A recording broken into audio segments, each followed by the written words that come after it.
Hello, hello, Rhoda here. Welcome to my craft room. And this is the sneaky peek for today. And it is a pocket that I made with a digital from Scrapbooking with Me. And then I did some stenciling, not stenciling, some stamping. I've got a couple of different little script stamps that were on the background. I did some like a little speckle stamp that I've got. I did a slight case of embossing. That's the embossing glaze by Tim Holtz. That's why it's kind of glittery and sort of see-through. And then I had a word I stamped there.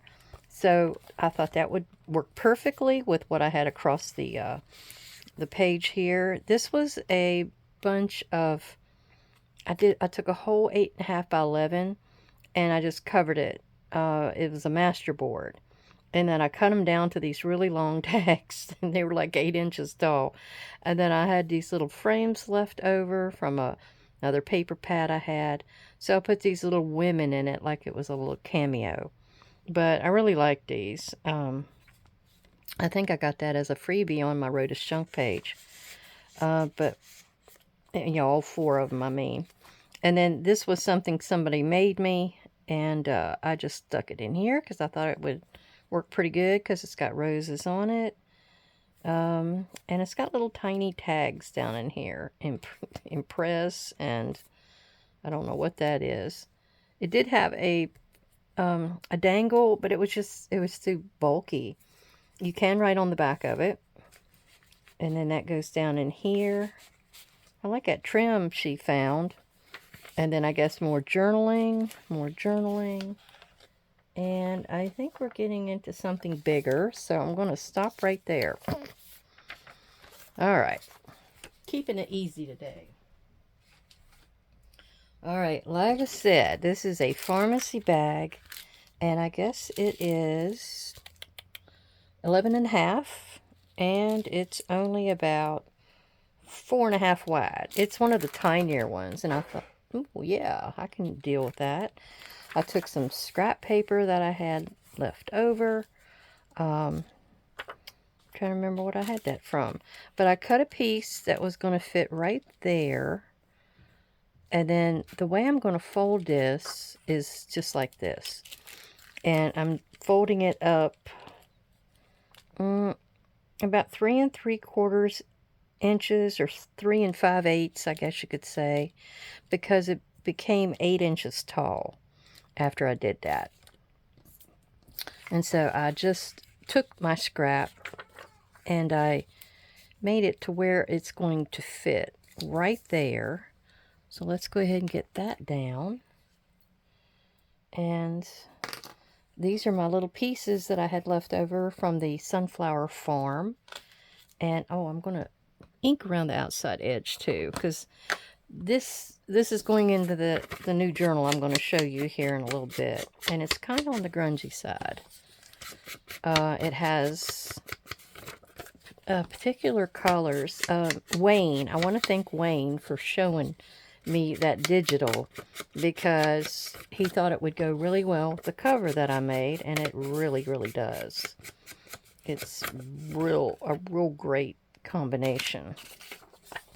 So we're going to do this while I say thank you for coming and spending some of your time with me, and for always being there, for coming and seeing what I might have of interest that you might want to try.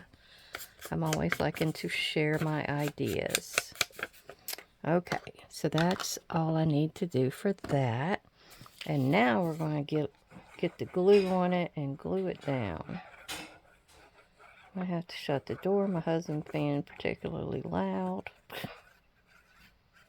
Okay. He's been downstairs working on some cabbage. He wants to do sauerkraut. More power to him. I do like it, though, with some kielbasa in it, but that's about the only way. Never been a veggie girl. Never.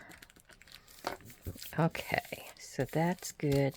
Now, when you do these, you can glue this down this gusset that it's got inside of it down if you needed to.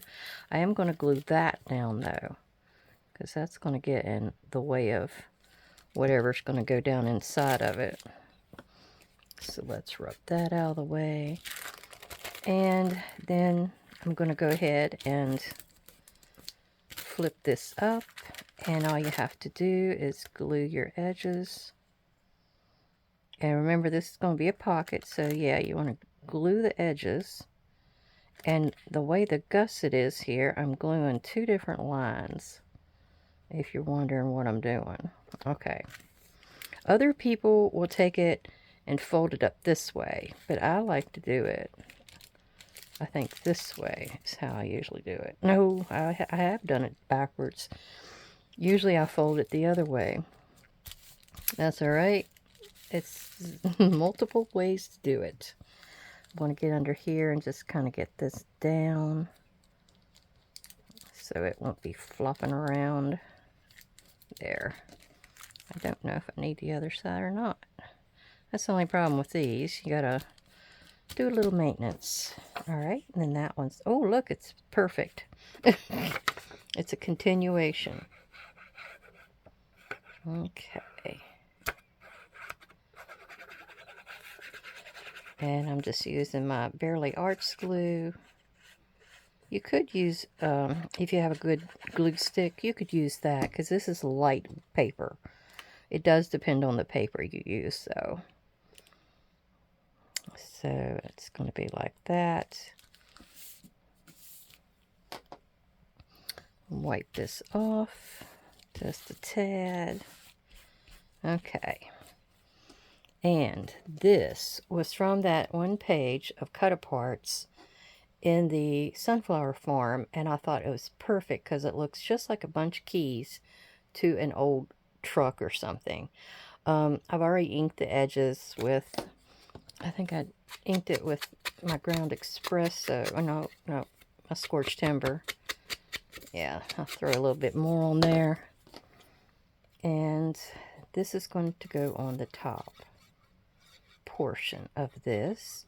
And this color, this craft color that's on the background is perfect for this color scheme that's going in this journal.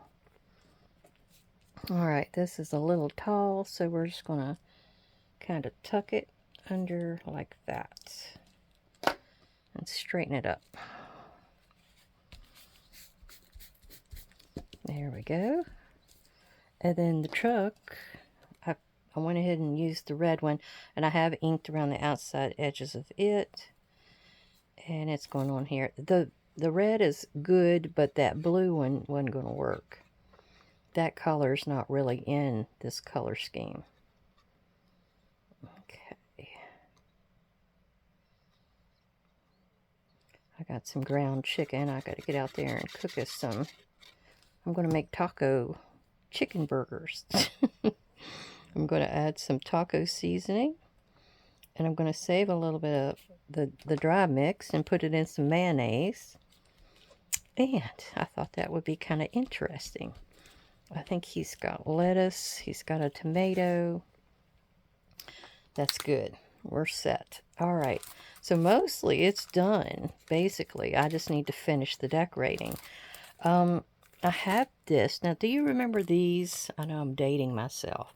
These you used to have keys on back in the day. And these 3 pieces are from the Dollar Tree.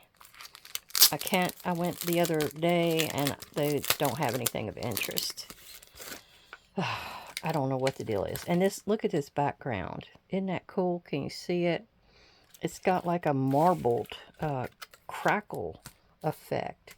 And I'm going to keep those to do some kind of a journal card with. Now, this will come off, and it'll have that loopy piece, and I think it's going to come out of a couple of places. Okay, I went to Hobby Lobby the other week, and I found me some keys. So, I'm going to cut a little snip in here and figure out which one of these I want. It was only $1.24. I'm trying to think. I think this key is the closest, although it looks like a house key to me. I'm trying to remember what those old car keys look like. I don't think it's that.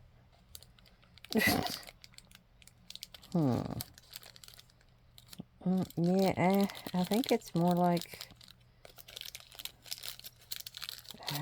let's just grab one. This one matches up to a lot of them that's up there, so I think that's what I'm going to just go with. And I did some inking here earlier, so that's why I'm a mess. So this one, I wondered if I could get it in here and have it dangle.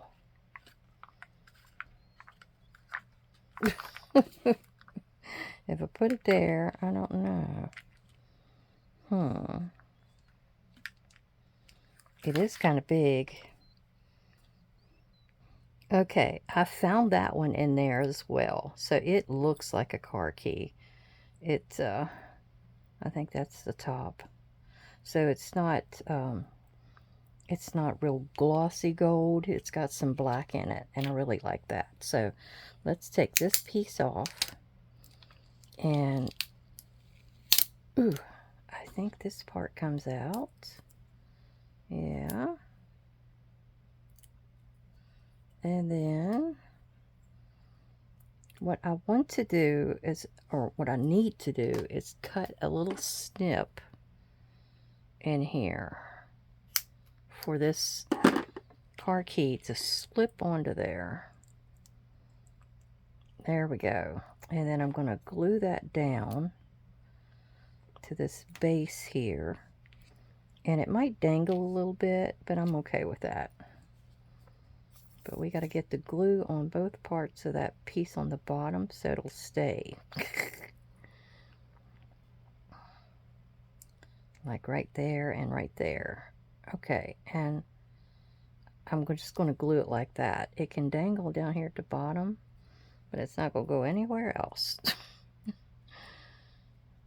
There we go.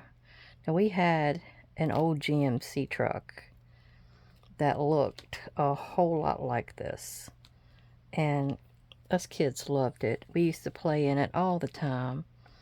It used to sit out in the field, and I never really understood where it came from. I mean, Dad had it way back. We lived in a house. It's like 2 houses down. I got my house here in the field, and then the next house down is Mom and Dad's that they built there in 1970, exactly 1970. And then the house below theirs is kind of on the like a corner of the road. It was there built in like 1870s sometime, and it was a really old farmhouse, and we lived there since 1965 until Dad built the new house. And anyhow, we had a cistern. We didn't have a well. So I'm trying to figure out if I want to use these 2 pieces. I can't really use it, can I? Not really. Well, poot. Yeah, so we had a cistern. I like the temperature gauge. I kind of wondered if I could use that somewhere. So we had to have somebody come and get water, or bring water and dump it in there. And I think Dad got that truck so he could go get water at one point, because you had to pay the guy to come out. So he was doing that to try to save some money. Good grief. I'm trying to get that in there. It didn't want to go. So after that, we moved in 1970. He didn't need it anymore, but he kept the truck, and it just sat out in the field. Like usual, just sat in the field. And us kids would play in it.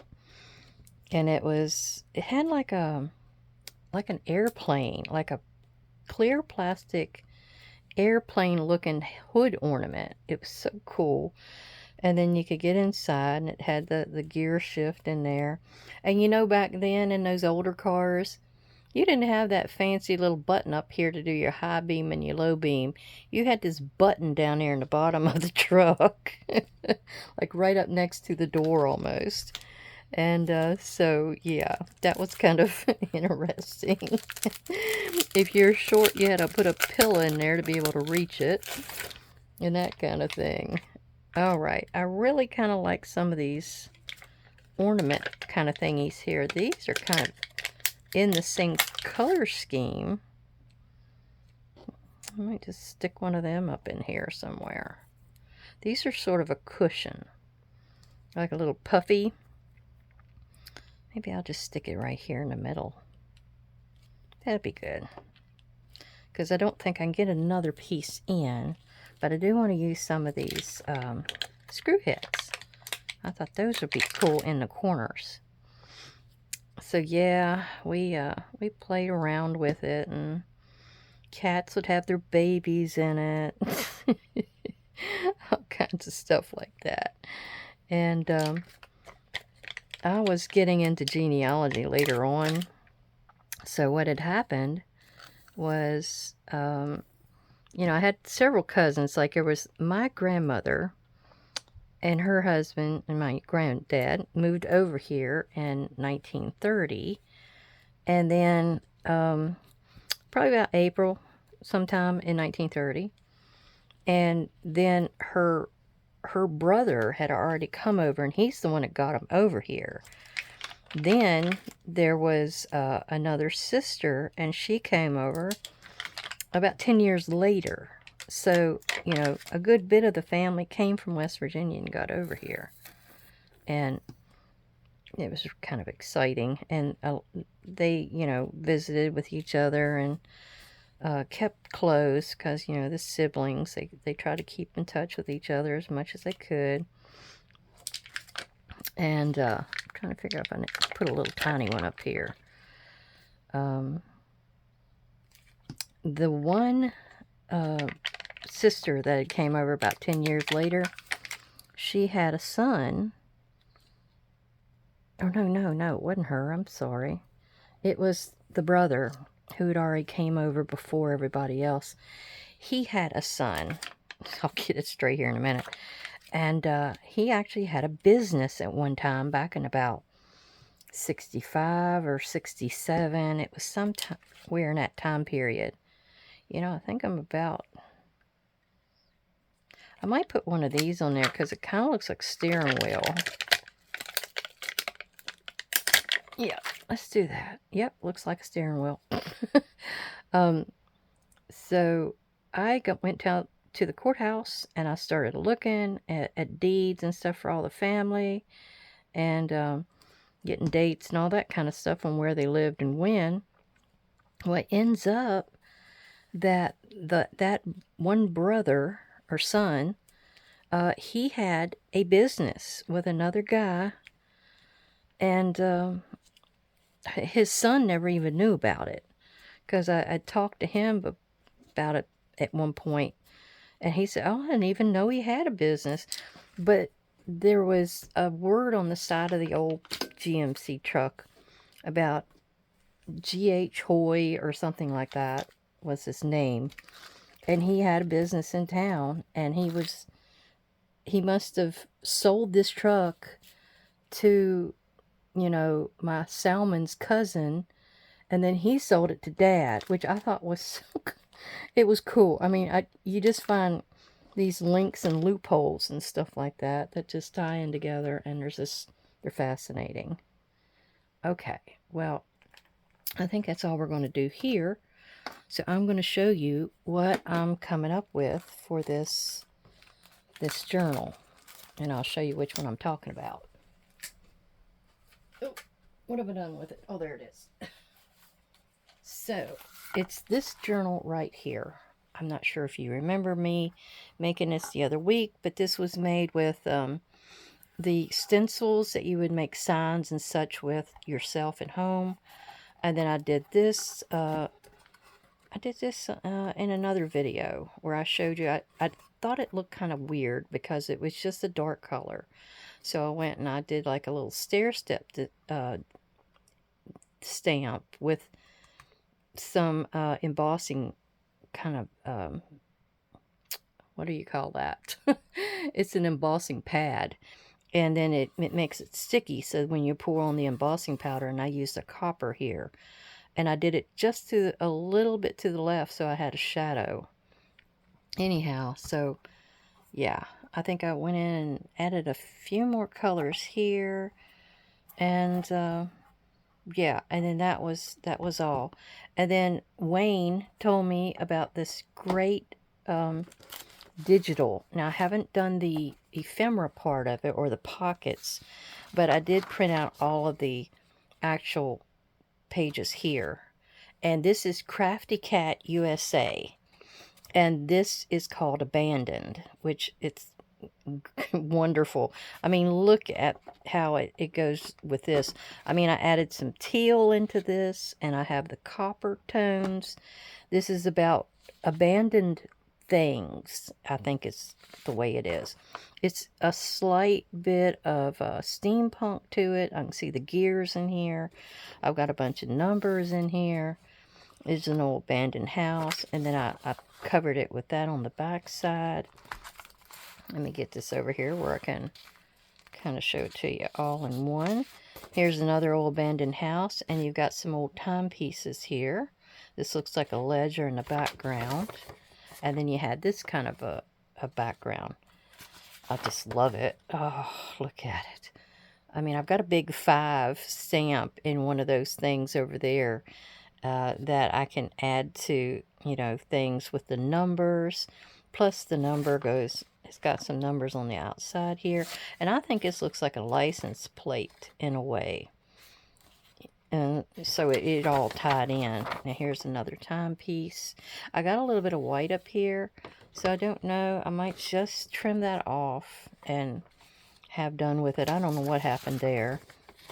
This looks like a bunch of row houses, and you've got the number for the row houses up there. And then you have this pretty blue, teal. This, I'm not exactly sure what that thing is. It almost looks like a timepiece. But you have another old house here, and some more paper behind there. It's a gorgeous kit. Now, I did get 2 kits. I think I may be mixing the 2 kits. Okay, I just looked, and yes. So, the ones that you're seeing on the backs are mostly from Crafty Cat USA, her grungy digital. And then a lot of the other ones here are from the abandoned one. But the 2 colors were so good. And I wanted more papers. Because it's about, what is this? About 1.5 inches wide. So it needed to have a little bit there.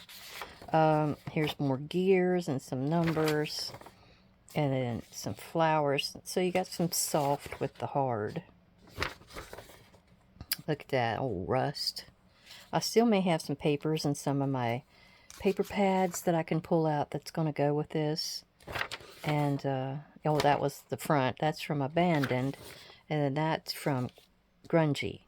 Now, this piece that was in there was another one that it looks like a CD kind of a pocket thing. I didn't print that one yet.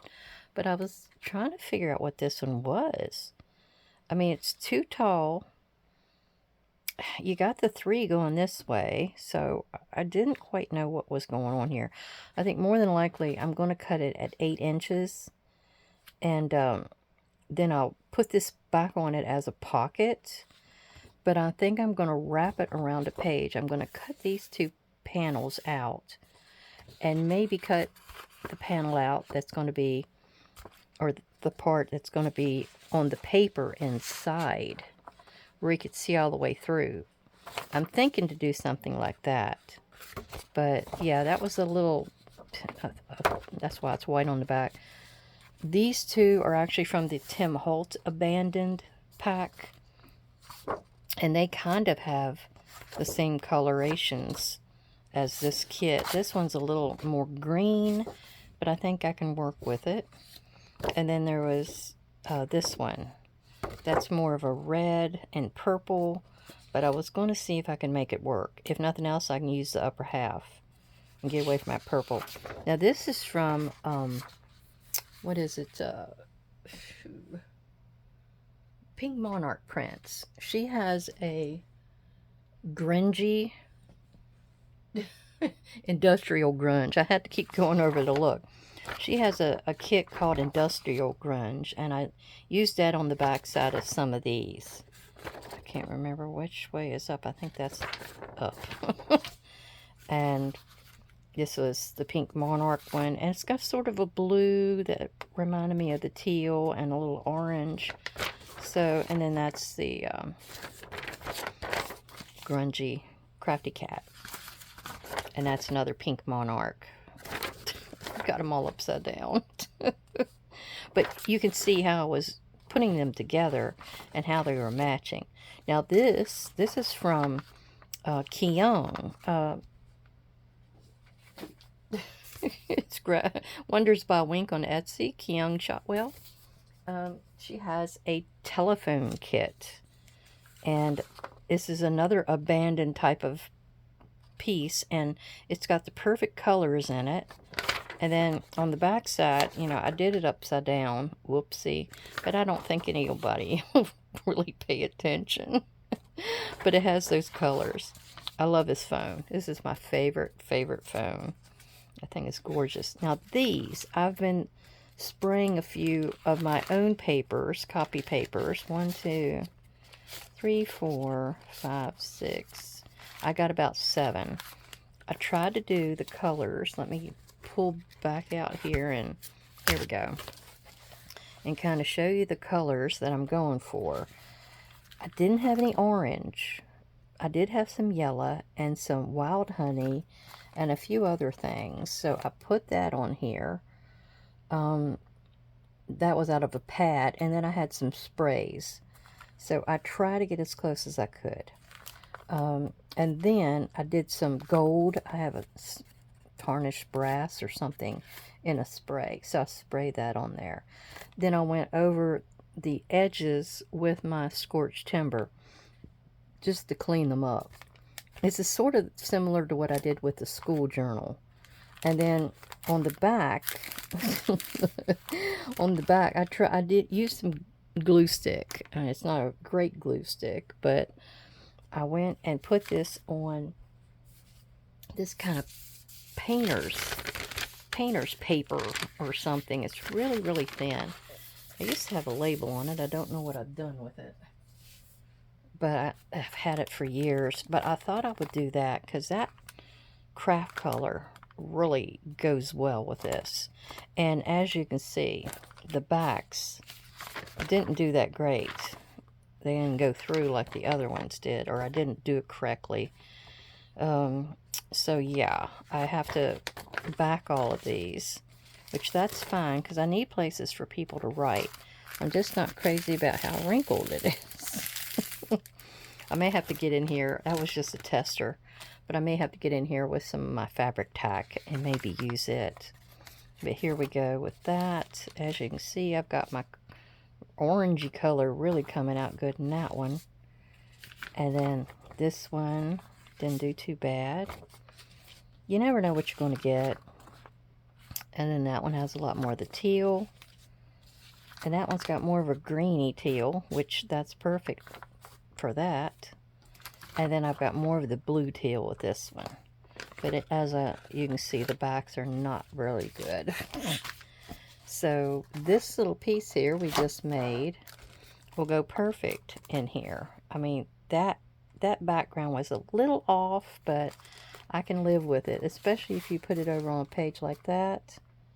Yeah, I think it'll work just right. Well, I think that's all I had to show you today. Yeah, that's all I have to show you today.